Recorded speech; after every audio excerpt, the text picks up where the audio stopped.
I pushed the apartment door open with my elbow. Rain dripped off my jacket, and the roses I brought were still tucked under my arm. "Emily, I'm home early," I called out, smiling. No answer. We always joked about how bad I was at surprises. This time, I thought I nailed it. Anniversary dinner at her favorite restaurant. Covered my shift. Roses. Even that red wine she loved. I stepped into the living room. Lights were low. Almost romantic. "Em?"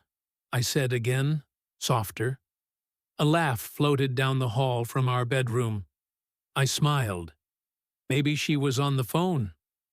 I walked, quietly, hiding the roses behind my back like some cheesy movie scene. Then I heard it, a man's voice. Then her laugh, the one she used to save just for me. I stopped. "No, stop," she whispered. "He could be back any minute." "Let him walk in," the man said, confident, too sure. Maybe he'll learn something. My legs moved on their own. I stood at the bedroom door. A small gap showed more than I ever wanted to see. Emily. My Emily. She was on top of someone, half-dressed. His hands were all over her. Our sheets were twisted beneath them. Our bed. She kissed him hard, like she meant it. More than she'd kissed me in months. My throat closed. My heart stopped. I couldn't breathe. Roses still in my hand. I didn't drop them. I didn't move. "Carter," she whispered. His name hit harder than any slap. She touched his face, smiling. "I've never felt this way before." He grinned. "That poor husband of yours." She gave a soft giggle. "Guilty, but not enough." I couldn't take it anymore. I turned, quietly, slowly. Each step burned. Out of the bedroom, down the hallway, through the door. The lock clicked behind. Rain hit my face like cold needles. I walked toward the car. No umbrella, still holding the roses like a fool. I got in, shut the door, and let the silence crush me. She never saw me. I stared through the windshield at nothing. "She loves me," I whispered. "She wouldn't do this. Not Emily." But I saw it with my own eyes. I pressed my forehead to the steering wheel. Still no tears. Only the sound of rain and my heartbeat trying to keep up. My phone buzzed. An old photo popped up. Us. Our wedding day. She looked beautiful. I looked proud. I turned the screen face down. "I gave you everything," I muttered. The voice coming out of me felt hollow, shaky, like someone else was speaking. I looked at the roses. Bright, red, romantic. Now they just looked dumb. I stepped back into the rain and tossed them in the trash beside the car. They didn't belong to me anymore. None of it did. I drove with no destination. Past streetlights. Past memories. I didn't think. I just escaped. Somewhere along the highway, I pulled into a gas station and sat under the flickering sign. I didn't cry. I didn't sleep. I just replayed her laugh, her hands on him, her voice, and the quiet way my world ended, while she never even knew I was there. I didn't go back home. Not the next day. Not the day after that. I sent Emily a single text. "Don't call me. I saw everything." Then I turned off my phone and left it that way for 3 days. On the 4th day, I rented a small, sad apartment in a part of the city I never liked. Mold on one corner of the ceiling, a mattress on the floor, and a fridge that hummed like it hated being alive. It matched my mood perfectly. I took the week off work, said I was sick, By the second week, I quit. Are you sure? My boss asked over the phone. Yeah. What's happening, Andrew? You were fine last month. I'm fine, I lied. Thanks for understanding. I hung up before he could say more. The days blurred into each other. I didn't talk to anyone. I stopped keeping track of time. I lived on canned soup, fast, food, and whatever wouldn't make me feel like a human being. I didn't check my emails, but the voicemails, they started piling up. Andrew, please. I made a huge mistake. I didn't mean for you to see it like that. Can we talk? Just once. Then came the texts. I miss you. Carter wasn't serious. I messed up. I stared at the screen. Sometimes I read the whole thing. Sometimes I swiped them away without opening them. I never replied. Eventually, the messages stopped. She gave up. Or maybe she switched to bring it up when I see him mode. But I wasn't planning to let her see me. One night, I finally called my best friend. He picked up in seconds. Yo, man, where have you been? I was starting to think you joined. A cult or something. Marcus, I said, voice dry. I left her. There was silence on the line. Wait, what? Whoa! Wait, what are you talking about? She cheated on me. I saw it. In our house. Bro. In our bed. Oh my God. He didn't speak again for 20 seconds. Was she drunk? He finally asked. No. She was smiling, laughing. She was happy. Who? A guy named Carter, from her job. Carter? Marcus hissed. That prick? The guy with the loud suits and fake laugh? Yeah, that's the one. Dude, I don't know what to say. You don't need to say anything. Just thanks for picking up. Where are you now? Some trashy place off Route 9. You okay? I thought for a second. No. He breathed into the phone like he wanted to scream but didn't know how. You want me to come over? No. I'd rather be alone. You sure? Yeah. Just say the word. I'll burn down her apartment. A laugh broke out of me. Sharp. Ugly. We shared that apartment, remember? Oh, right. Guess I'd be burning your stuff, too. Fair point. I don't care, I muttered.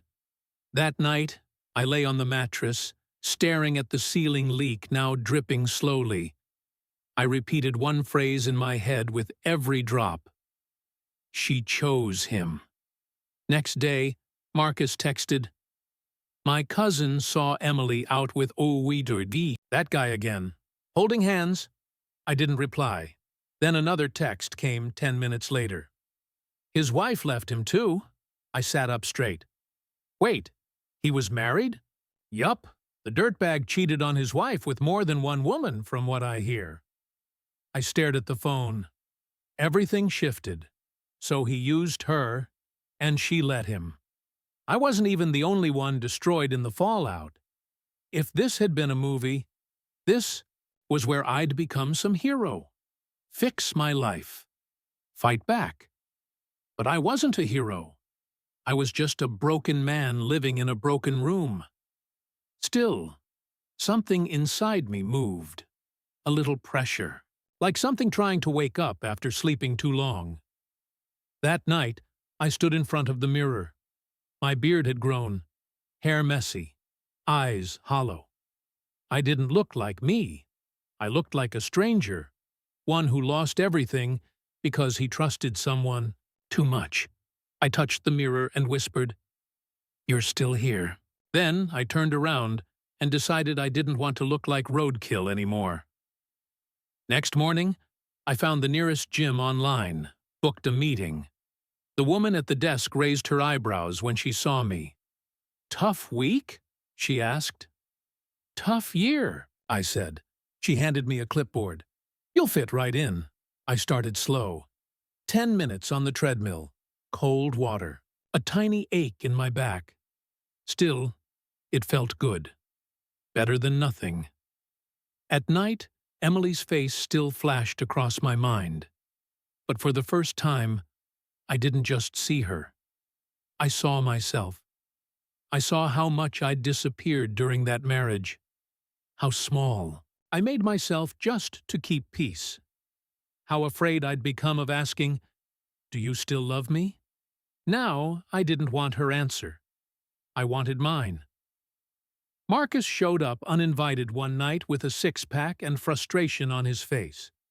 "You smell like sadness," he said the second I opened the door. I stepped aside. "And you smell like bad decisions."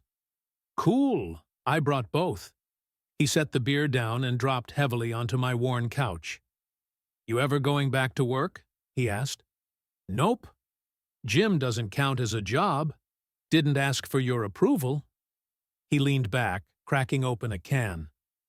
"You planning on doing anything other than lifting weights like a vengeful anime character?" "I'll let you know," I said, sitting across from him. "Okay. Well, I'm officially tired of guessing. So tell me everything. Start from the night. I didn't want to, but I did. Every detail. The hallway. The sound of her voice. Her laugh.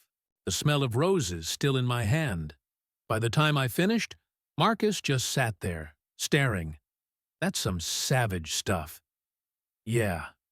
"You didn't even yell?" "No. Just left." "I don't even know if I hate her more or him." I sighed. "It doesn't matter." "Oh, it matters," he snapped.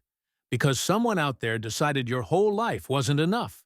I mean, you treated her like a damn queen, and she chose dollar store Derek. His name's Carter. Worse.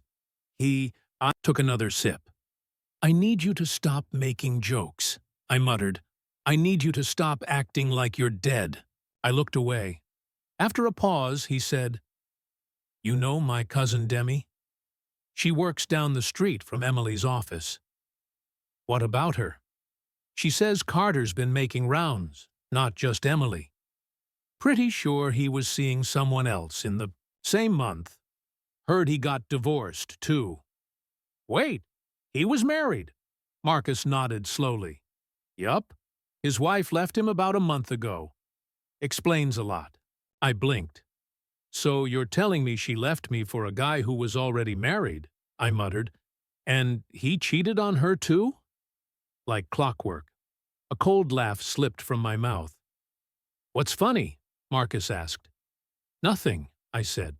"It's just insane how blind I was." "You weren't blind. You were loyal." "I was stupid." "No, Andrew. She was reckless. There's a difference." I stood up and walked to the window. City lights blurred through the foggy glass. I thought she was my entire future. She doesn't get to be anymore. He stood beside me. "So, what now?" I shook my head. "I'm not sure." "You want revenge?" he asked. "No." "You want to move on?" "Eventually." Marcus leaned on the windowsill. "Then, do what who?"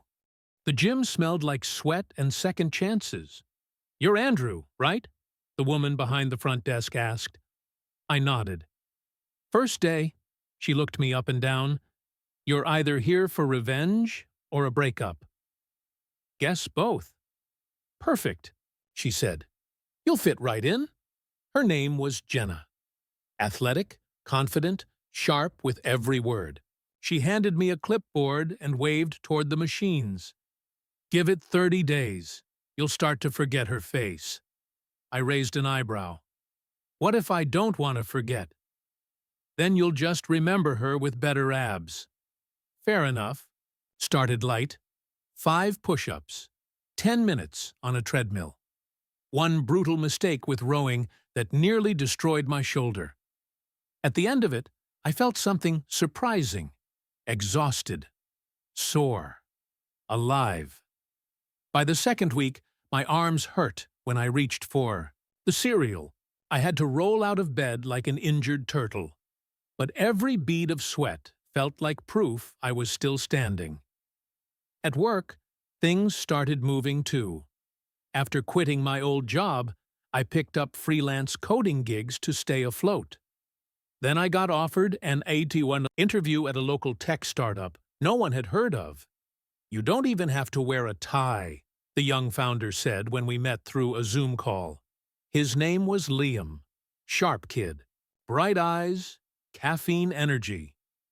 "You sure you want a 32-year-old engineer with emotional damage?" I asked. He laughed. "Honestly, that might be our whole team. I like you already." I got the job. On my first day, I wore a black hoodie and jeans. No desk, no cubicles, just laptops, strong coffee, and a team moving fast enough to distract me from everything else. Every time someone asked about my past life, I kept it simple. "I used to be married," I'd say. Sometimes they'd nod with knowing eyes. Sometimes they didn't ask at all. Perfect. One evening, after a late shift, I passed Jenna in the gym hallway. "You've lost weight," she said. Didn't notice. "You flexed in the mirror when you thought no one was looking." Caught me. She grinned. "You lifting for you now, or still for her?" That question stopped me. "I think I'm lifting for the version of myself I forgot about." Her smile softened. "That guy's worth it." I didn't know what to say, so I just nodded. Back in the apartment, I caught my reflection. My beard was trimmed. My face looked a little sharper. There was something colder in my eyes, but something stronger too. When I looked in the mirror, now, I didn't just see a broken man, I saw someone rebuilding. Marcus noticed it too. "You don't answer texts with just K anymore," he joked over drinks one night. "I upgraded to one-word sentences," I said. He raised his glass. "Look at you, powered by protein shakes and pain." Jenna started offering tips during my workouts. "Slow your reps. You're not racing. I like moving fast." "You've got something chasing you?" I hesitated. "Yeah," she nodded. "Run smart, not scared." The connection between us stayed light. No flirting, just respect. And in that silence, something grew. Not quite interest. Not yet. But maybe the idea that peace could come in new shapes. Then, one afternoon, as I packed up my desk at work, an email popped up from Emily. Subject, "Just one conversation." I didn't open it. Not out of anger, but because I already knew what it would say. "Sorry. Regret. Mistake. Please." But I wasn't the same man she left behind. That guy would have read every word. This one just hit delete. It was a Friday night when I heard the knock. Not loud, not rushed, just soft and unsure. I checked through the peephole. My chest tightened. Emily. Hair down. No coat. Soaked in the rain. No makeup. Only tear-streaked cheeks and eyes swollen from crying. When I opened the door, neither of us spoke for a moment. "Hi," she said, voice barely there. Shock didn't really hit. I wasn't surprised. I expected something like this. I just didn't know when. "Can I come in?" I didn't answer. I stepped aside and let her walk in. She looked around. My place was cleaner than the last time she saw it. Neat shelves, bare walls. "You moved again," she said gently. "Yeah." "You live alone?" I gave her a quick look. "Obviously." She bit her lip, looked down. "You look different." That was the point. She didn't sit. She stood near the window, fingers shaking as she crossed her arms. "It's over between me and Carter." I didn't respond. He left 2 months ago, moved to another city. Said he wasn't looking for anything serious. You lose him after losing me. That's poetic. I deserved that. I sat down and motioned for her to talk. Why are you here? Emily hesitated. Her voice shook. Because I can't. Stop thinking about what I did. You hurt me. I know. You never even looked at me afterward. Not once. Just silence. Like I didn't exist. I thought you'd never face me again. You were right. She stepped closer. Not enough to touch, but enough for me to smell the rain on her. I tried to forget. I told myself it was just a mistake. But it wasn't. It was selfish. It was cruel. I threw away the only person who ever made me feel safe. Then why did you choose him? She paused. Because I was afraid. You were everything good. He was easy. The wrong kind of escape. I stared at her. Her hands trembled. She looked so small now, as if the world had finally chewed her up, the same way it did to me all those months ago. I miss you, she whispered. I didn't flinch. I messed up. I know it's too late to fix things, but I just needed to tell you that I regret it. Every single day. You're just lonely, Emily. This feels like guilt, not love. It's both. I spent months trying to crawl out of the hole you put me in. I never stopped loving you. You stopped choosing me. She inhaled sharply, like the air hurt. Do you hate me? She asked. I took a long breath. No, I don't hate you. But I also don't love you anymore. Her eyes filled again. That's worse. Probably. Silence stretched between us. Not comfortable, not tense, just hollow. I just wanted to see you, she said. One last time, to remember what it felt like. You remembered me when it was convenient. I remembered you every night when it wasn't. She wiped her face with her sleeve. I wanted to say sorry in person. You said it. Now go. I stood and walked to the door. She stayed frozen where she was. I won't come back again, she said. Good. She passed by slowly and stepped outside without looking back. I closed the door and leaned against it. This time, I didn't cry. I didn't scream. I just breathed, steady and clear. That's when I knew the worst was over. She came back again 5 days later. This time, I opened the door without saying a word. She stood in the hallway, clutching a folder and a paper cup. I brought coffee, she said softly. Still like it black, no sugar? I didn't answer. She held it out, but I didn't reach for it. She let her arm fall, then sighed. Can I talk? Just a few minutes, please. I stepped aside again. I really needed to stop doing that. She walked in slower than before, like she knew she'd used up whatever grace I had left. I've been going to therapy, she said, taking a seat at the edge of my couch. I'm trying to understand why I did what I did. I sat across from her, arms folded. And? And I hurt you, probably beyond words. I wouldn't disagree. I thought I wanted something exciting, something different.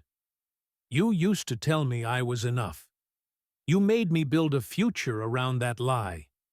I was broken long before Carter came along. You gave me peace, Andrew, and I didn't know how to accept it. I leaned forward.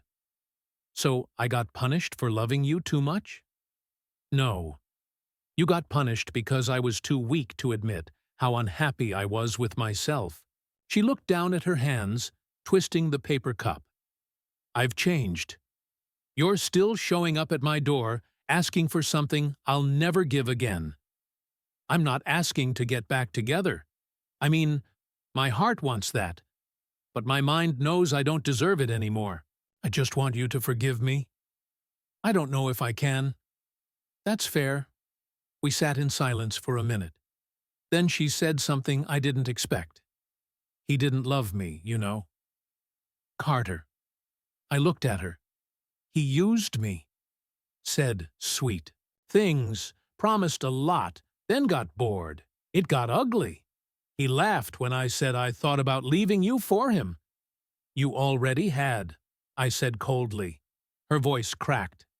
Yeah. I stood up and walked to the window. She followed me with her eyes. Do you remember that night in the rain? When you brought home roses? I didn't say anything. I was going to tell you, she whispered. I just didn't know how.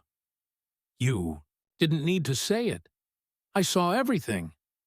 I know. She stood too. Walked closer. I'm trying to be someone better.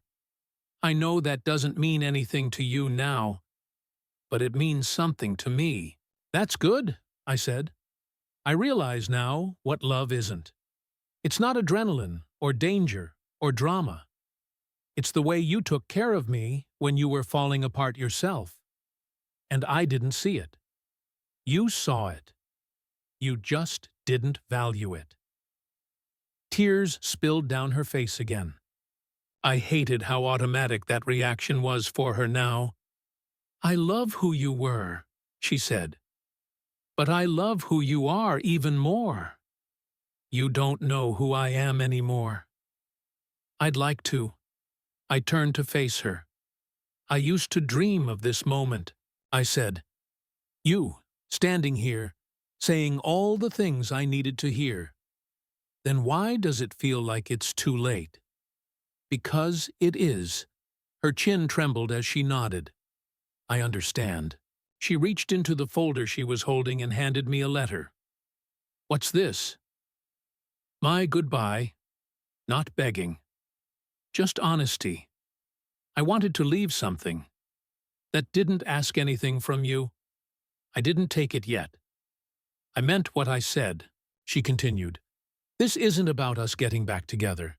It's about me letting go in the right way this time. After a long pause, I took the letter and placed it on the counter without opening it. She wiped her face again. Can I ask one last thing? I tilted my head slightly. Do you hate me? No, I said slowly. But I don't think of you with love anymore either. Just with truth. She took a shaky breath and offered a slight smile. That's the most honest thing I've heard anyone say to me. Ever. That made me pause. I'm sorry, Andrew. I know. She walked to the door, opened it, and before she stepped out, she turned back one more time. I hope someone great finds you and reminds you that not all love ends ugly. I gave a single nod. Then she left. I didn't watch her walk away this time. I just stood still and breathed. Marcus sent me a screenshot one morning. Subject: Carter Holland, fired for workplace harassment. I blinked at the headline, clicked the link, read every line twice. Then I called Marcus. Tell me it's real. Very real, he said. Demi knows someone in HR over there. Apparently, Carter's dirty laundry caught up with him. What happened exactly? Multiple complaints. At least 3 women came forward. He tried to charm the wrong intern and got burned. Real bad. I leaned back in my chair, staring at the ceiling. This guy crashed my marriage and still had the nerve to act invincible. Not anymore, Marcus said. I didn't laugh. I didn't smile. I just felt done. Guess karma drives us slow. Car, I muttered. He also got blacklisted from 2 firms in the same industry, Marcus added. Whole career's circling the drain. That's fitting. Emily probably knows, he said. She does, I replied. You talk? She came by again last week, said her goodbye. Marcus paused. Was it real this time? I think so. You okay? Better than I've been. That was true. Not perfect, but better. Days passed. I focused on work, the gym, my routines. I didn't check her social media. Didn't ask about her from anyone. I let silence do its job. Until I ran into her by accident. At a grocery store. She looked different. No makeup, no ring. Holding a basket of basic groceries like eggs, milk, and string cheese. The version of her that never existed during our marriage. She looked up and saw me. I didn't stop, but she did. She walked right toward me. Hey. Hey. I reached for a box of cereal. She waited. I heard about Carter, she said. No. We haven't spoken. I don't care. She nodded slowly. I deserved that. You deserve healing too. Just not next to me. She looked down at her feet. How's work? I asked before I knew why I did. I lost it. Budget cuts last month. Things fell apart after everything. I looked at her again. Are you okay? Trying. I've been forcing myself into honesty lately. You were right about everything. Doesn't matter anymore. It does to me. I shrugged. What you're doing now isn't for me. It's for you. That's how it should be. She gave me a small, sad smile. I still wish I realized it earlier. That version of me wouldn't have lasted anyway. She bit her lip. You really changed. I had to. I stepped past her. She didn't follow. Andrew, she said behind me, you don't know how sorry I am. I don't need to. And I walked away. No anger. Just peace. Later, Marcus called again, ran into Emily at the gas station. She didn't say much, looked kind of lost. She's still finding her foundation. You feel sorry for her? I feel nothing. That's the difference. Well, damn, he said. You're finally stone cold. Not stone. Just healed. You think she regrets losing you? I paused, then answered, she doesn't regret losing me. She regrets realizing I was the last person who truly loved her. And this time, I didn't feel like the victim anymore. Jenna waved me over from across the gym floor. You're late, she said, tossing me a towel. I was fighting traffic and poor motivation, I said, out of breath. She smirked. Lucky for you, I'm worse than your conscience. That's a low bar. The gym was unusually busy that day. Loud music, energy pumping from every wall. Jenna leaned in. We're hosting a little event this Friday. Staff, friends, some light madness. You should come. I raised an eyebrow. Is this a gym party or cult induction? She laughed. You'll live. There's music, people, maybe even alcohol low in carbs. I'm in. Friday came quick. I almost didn't go. Stood in front of my closet, holding a random black t-shirt, debating if showing up was progress or pain avoidance. Marcus texted right then. Go. You'll thank yourself. So I did. When I walked through the gym doors and saw the decorations, string lights, coolers, pop music, I almost turned around again. Jenna saw me and saved the moment. You showed. Still considering running. You won't, she said. You walked in. That's something. She pulled me toward the drinks and handed me something fizzy in a red cup. We stood near the edge of the room, watching people dance, lift, laugh. I used to think happiness came in big moments. I said, like weddings, promotions, grand gestures. And now? Now I think it's scenes like this. Nothing huge, just calm, light, real. Maybe that's what healing actually looks like, she said. I looked at her face. Bright, honest, strong. Nothing like Emily, but comforting in a way I couldn't name. You talk in like wisdom quotes, I said. Only with you. That's bad news. I was hoping you were this smart with everyone. She laughed again and nudged my shoulder. I'm glad you came, she said after a pause. Me too. The night passed without pressure. No flirting, no pretending, just conversations between people who were learning how to be whole without filling their holes with others.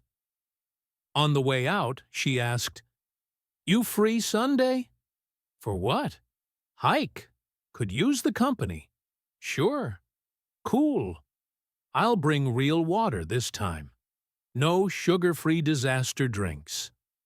She walked toward her car, and I felt something strange, relief, not butterflies, not fireworks, just solid, quiet relief that not every connection needed pain to feel real. Back home, I opened an old box I hadn't touched in months. Our wedding photo, still there, smiling faces that felt like strangers now. I held it for a few seconds. Then I ripped the picture in two, dropped the pieces in the trash, and shut the box. Hard. I sat near the window in the soft light of my apartment. Legs stretched out, silence all around. I didn't think about Carter. I didn't think about what Emily was doing now. I didn't even think about revenge. I thought about Sunday and maybe, just maybe, what it would feel like to trust someone new without it hurting so much.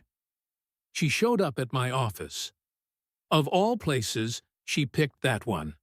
I saw her through the glass door, just as I was grabbing coffee from the break room, hair tied back, holding something in her hands.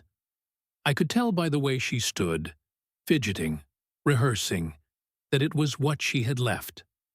That final attempt. I walked over slowly and held the door open without a word. She stepped inside. I'm not here to beg, she said quickly. Just to speak, please. You said goodbye already. I know, I just need 5 minutes. I checked the time. You've got 3.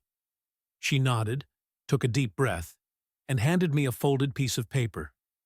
What's this? Notes. Things I want to say, but probably won't get right. Words don't come out the way I want anymore. I set the paper on my desk. I won't be reading this. You should. It's different. I crossed my arms. What's left to say? I don't expect anything from you, she said. But after I left last time, I couldn't stop thinking about you. Not just the memories, the things you did for me daily, the quiet ways you loved me. You didn't think of that while you were cheating?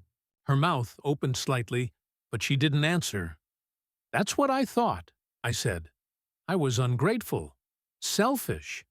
I kept chasing things that looked new, just to run from the parts of myself I hated. And you figured all this out after he dumped you. No, I figured it out when I realized you never reached back. I tilted my head. You expected me to? I hoped. And it hurt that you didn't. So hurting you was fine. But me choosing silence, that's the unforgivable part? She shook her head. No, you did what you had to do. I just didn't know how final it would feel. I stayed silent. You were always the better one, she continued, and I didn't know how to be near someone who didn't need fixing. You think I didn't need fixing? You were broken at the end. Because of me. No, I said, because I loved someone who didn't love me back. Her voice cracked. I did love you. You didn't choose me. I want to now. I stepped back like she'd pushed something toward me. You don't get to want me now. I'd do things differently. Funny. I had to burn down everything to learn how to want myself first. Tears filled her eyes. I really am sorry, Andrew. I believe you. Do you miss me? No. Her hands trembled. Is there even a small part of you that still loves me? There was. Just tell me what happened to him. I looked her dead in the eyes. He learned how to love himself more than the people who broke him. Her shoulders sank. You know, I said calmly, for a while I waited for you to come back. I used to think closure would come from this moment. You, realizing everything. Falling apart a little. Is that what this feels like? No, I said quietly. It feels like peace. She didn't speak after that. She just turned, slowly walked out, and let the door close behind her. I stared at the folded paper on my desk, still untouched, still irrelevant. I dropped it in the trash and went back to work. 1 year. That's how long it had been since everything imploded. I drove to a quiet beach outside the city. No phone, no notifications, just the sound of waves and wind. I sat on cold sand, hands tucked in my hoodie pocket, watching the sky change. Colors, Marcus called earlier that morning. You doing anything special today? Yeah, I said. Nothing. He laughed. That's poetic. It's all I need. I turned off the call and got in my car. Now, sitting alone, I kept thinking about something Jenna said after our last hike. Peace doesn't announce itself, she told me. You just notice one day that you're not suffering the same way. She was right. A voice interrupted me. Hey, stranger. I looked up. Jenna stood there, sunglasses on, holding 2 coffee cups. You followed me? You're predictable. Sad man near water screams emotional reflection. You're not wrong. She sat beside me in the sand and handed me a cup. How's it feel? She asked. Weird. Good weird? Better than rock bottom. She leaned back on her elbows. You know, back when you first came into the gym, I didn't think you'd last. Thanks for the faith. No offense.